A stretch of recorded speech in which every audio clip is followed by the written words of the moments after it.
सुरार्चितलिङ्गं निर्मलभासितशोभितलिङ्गम् जन्मज दुःखविनाशकलिङ्गं तत्प्रणमामि सदा शिवलिङ्गम् देवमुनिप्रवरार्चितलिङ्गं कामदहनकरुणाकरलिङ्गम् रावणदर्पविनाशकलिङ्गं तत्प्रणमामि सदा शिवलिङ्गम् सर्वसुगन्धसुलेपितलिङ्गं बुद्धिविवर्धनकारणलिङ्गम् सिद्धसुरासुरवन्दितलिङ्गं तत्प्रणमामि सदा शिवलिङ्गम् कनकमहामणिभूषितलिङ्गं फणिपतिवेष्टितशोभितलिङ्गम् दक्षसुयत्नविनाशनलिङ्गं तत्प्रणमामि सदा शिवलिङ्गम्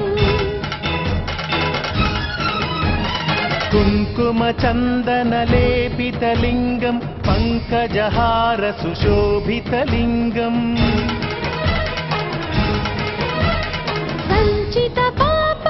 सञ्चितपापविनाशनलिङ्गं तत्प्रणमामि सदा शिवलिङ्गम्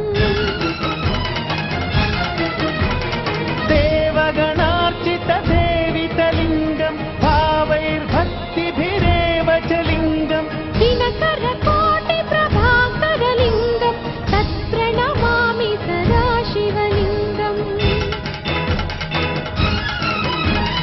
अष्टदलोपरिवेष्टितलिङ्गं सर्वसमुद्भवकारणलिङ्गम् अष्टदरिद्रविनाशनलिङ्गं तत्प्रणमामि सदा शिवलिङ्गम् सुरगुरुसुरवरपूजितलिङ्गं सुरवनपुष्पसदार्चितलिङ्गं परमपदं परमात्मकलिङ्गं तत्प्रणमामि सदा शिवलिङ्गम् लिङ्गाष्टकमिदं पुण्यं यः पठेच्छिव सन्निधौ शिवलोकमवाप्नोति शिवेन सह मोदति।